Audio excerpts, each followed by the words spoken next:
চলে এলাম আজকের আরও একটা নতুন রেসিপি নিয়ে। আজকের আমরা নিরামিষ একটি রেসিপি দেখাবো। আজকে আমরা বানাবো পেঁপে দিয়ে এমন একটি সুন্দর রেসিপি যেটা খুবই সুন্দর টেস্ট আর দারুণ আর চটজলদি হয়ে যাবে। আজকে আমরা বানাবো পেঁপের কোপ্তা। তো প্রথমে আমরা পেঁপেটাকে এইভাবে ছাড়িয়ে নেব।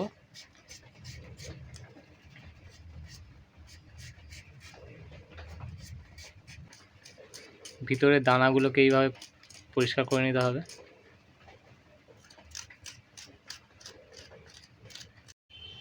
তো এইভাবে পেঁপেটাকে টুকরো টুকরো করে কেটে ভিতরটাকে ভালো করে পরিষ্কার করে ছাল ছাড়িয়ে ভালো করে জল দিয়ে ধুয়ে নেব।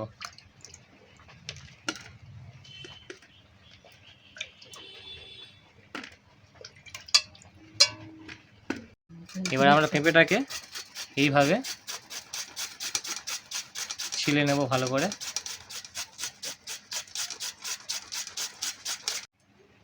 তো এইভাবে আমরা পেঁপেটাকে ভালো করে গ্রেট করে নিলাম। তো এবার আমাদের যেটা লাগবে, একটা টমেটো লাগবে, এক টুকরো আদা লাগবে, আর 3-4টে কাঁচা লঙ্কা নিয়েছি আমরা এখানে। তো এখানে আমরা আদাটাকে বেটে নিয়েছি, আর টমেটোটাকে কুচে নিয়েছি, কাঁচা লঙ্কাকে দুরকমভাবে কুচেছি। এইবারে এই ছোট ছোট করে কুচেছি। এটা পেঁপের সাথে মাখাতে হবে, আর এটা আমরা গ্রেভি করার সময় এটা আমাদের লাগবে। চেলা করে কয়েকটা কাঁচা লঙ্কা আমরা চেলা করে রেখেছি তার জন্য। তো এখানে আমরা আগে থেকে 2টো বড় সাইজের আলু টুকরো টুকরো করে কেটে নুন হলুদ দিয়ে একটু সিদ্ধ করে রেখেছি। তো এবার আমরা এই পেঁপেটার মধ্যে 100 গ্রাম বেসন আমরা দিয়ে দিলাম। একবার একটু কালো জিরে দিয়ে দিলাম, একটু কাঁচা লঙ্কাগুলো দিয়ে দিলাম আমরা, স্বাদ মতো লবণ দিয়ে দিলাম। লবণ আমরা স্বাদ মতো দিয়ে দিলাম এখানে। অল্প করে একটু হাফ চামচ গুঁড়ো লঙ্কা দিলাম এখানে। পুরো জিনিসটাকে আমরা এইভাবে মিক্স করে নেব, মাখিয়ে নেব। আচ্ছা, এখানে আমরা অল্প সামান্য একটু বেকিং সোডাও দিয়ে দিলাম। দিয়ে এবার ভালো করে এটাকে আমরা মাখাবো।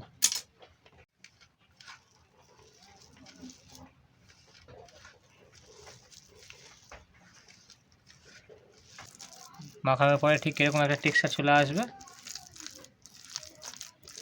তো এখানে আমাদের সম্পূর্ণ উপকরণ রেডি। এবার আমরা চলে যাব কড়াইতে। তো কড়াই আমাদের গরম হয়ে গেছে। এবার আমরা দিয়ে দিলাম সাদা তেল। তেলটা গরম হয়ে গেছে। এবার আমরা দিয়ে দেব পেঁপে মাখাটাকে আমরা দিয়ে দেবো। এইভাবে ছোট ছোট বড়া করে নেব।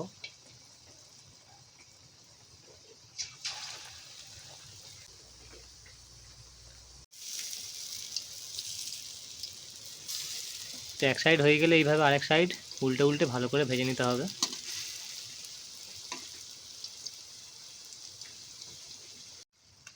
তো এরকম লো ফ্লেমে আমরা ভালো করে কড়া করে ভেজে নিলাম বড়াগুলোকে। এবার আমরা তুলে নেব এটাকে। এবার আমরা এই তেলের মধ্যেই আলুটাকে ভেজে নেব, সিদ্ধ করা আলুটাকে ভেজে নেব।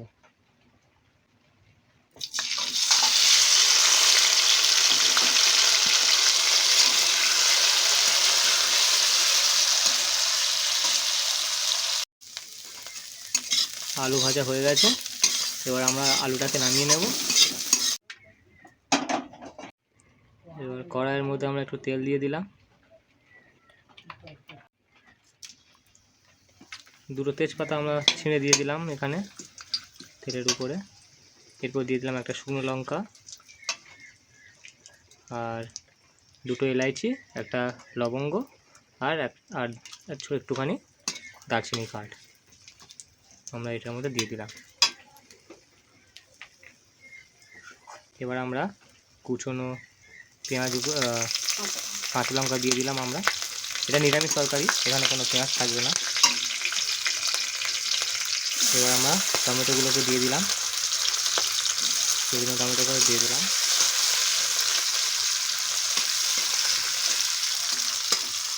এবার আমরা আদা পেস্টটাকে দিয়ে দিলাম। এবার আমরা দিয়ে দেব 1 চামচ হলুদ গুঁড়ো, 1 চামচ লঙ্কা গুঁড়ো, 1 চামচ জিরে গুঁড়ো, আর 1 চামচ ধনে গুঁড়ো। এটাকে আমরা দিয়ে দেব।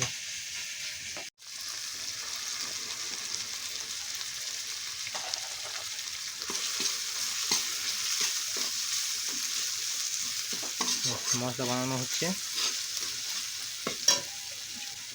অল্প একটু জল দিয়ে দেবো আমরা,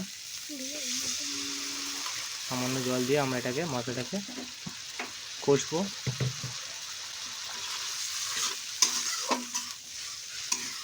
ঠিক এইভাবে কষতে থাকবো মশলাটাকে। এবার আমরা আলুগুলোকে দিয়ে দেবো।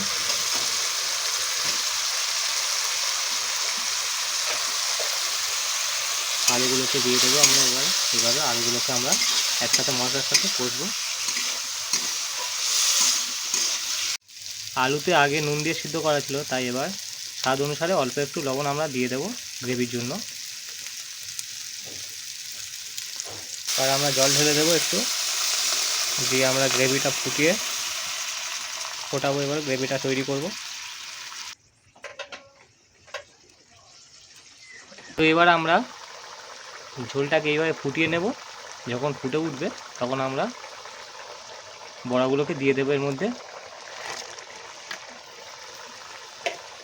দিয়ে আমরা একটু নাড়িয়ে এর মধ্যে মশলাটা ঢোকার জন্য একটুখানি আমরা ফুটিয়ে গ্যাসের ফ্লেমটাকে একটু কমিয়ে আর চাপিয়ে দিয়ে দেব। তো এইভাবে আমরা 30 সেকেন্ড থেকে 1 মিনিট আমরা রাখবো, রেখে আমরা এটাকে নামিয়ে নেব। আমাদের পেঁপের কোপ্তা রেডি, আমরা এটাকে নামিয়ে নেব। এবার আমাদের পেঁপের কোপ্তা রেডি, খুব সুন্দর স্মেল আসছে আর দেখতেও অসাধারণ হয়েছে আর খেতেও অসাধারণ হবে। তোমরা সবাই ট্রাই করো, খুব সহজেই হয়ে যাবে, চটজলদি, একদম বেশি সময় লাগে না। একটা অসাধারণ নিরামিষ রেসিপি শেয়ার করলাম তোমাদের সাথে, ট্রাই করো, কেমন লাগে জানাও কমেন্টে। আর ভালো লাগলে লাইক, শেয়ার অ্যান্ড সাবস্ক্রাইব করে দিও চ্যানেলটাকে। দেখা হচ্ছে পরের ভিডিওতে নতুন একটা রেসিপি নিয়ে।